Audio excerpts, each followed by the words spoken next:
frigid start to our Tuesday with record-breaking cold and an incoming winter storm taking aim at us as we head into the overnight. This is what it looked like earlier in Cache Valley. It just looks frigid. They only made it to the single digits and they were minus 15. That is a record-breaking low temperature for Logan.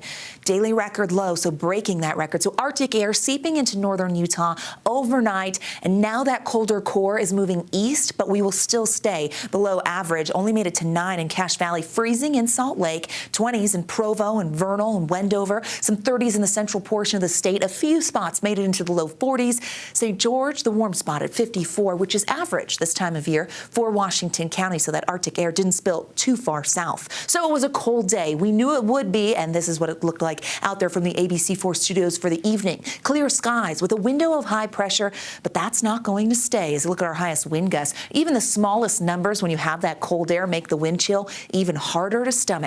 High pressure in control with northwest flow, and as we zoom out, you're able to see our next storm system tracking towards the Beehive State, increasing cloud cover ahead of it, and that wet weather's on the move. It's going to bring precipitation types that vary in our valleys, but another round of mountain snow on the way. Winter weather advisories for the Wasatch Mountains, Wasatch Back, Cache Valley, parts of Box Elder County, and the northern Wasatch Front. Notice Salt Lake County, Tooele County, and Utah County not underneath a winter alert. We see the western Uintas, Wasatch Plateau, and Central Mountains all looking at winter travel conditions underneath this advisory that goes into effect at 11 p.m. tonight. The morning commute will bring our first wave of moisture and moderate snow for some early morning commuters. Our forewarned futurecast shows you that. Mixed precipitation in pink, snow in blue, and where you're seeing the yellows and greens, that's rain. We do have warmer air moving in with this system and a southerly flow. The first wave comes through overnight, looking like straight snow, so we will have some light accumulation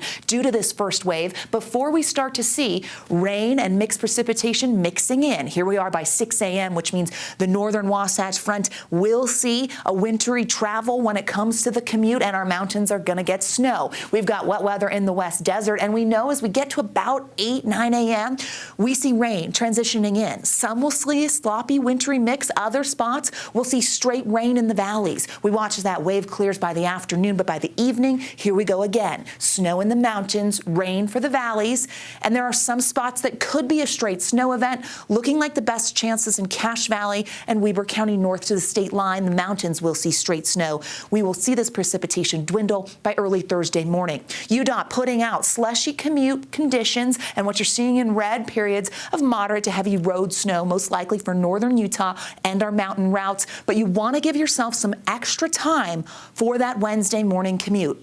Wet weather potential as we make it through tomorrow, and you look at the hours there, starting as snow, turning to a wintry mix. For that second wave, we are going to see valley rain potential. This is for Salt Lake City. The northern Wasatch Front will see cold air. How much in the way of snow totals? Northern Wasatch Front could see anywhere, a range here of 2 to 6. Southern Wasatch Front will see rain. Some areas could get up to 2. We'll see what happens. Cache Valley and the benches at 3 to 6. Mountain Valleys at 4 to 8.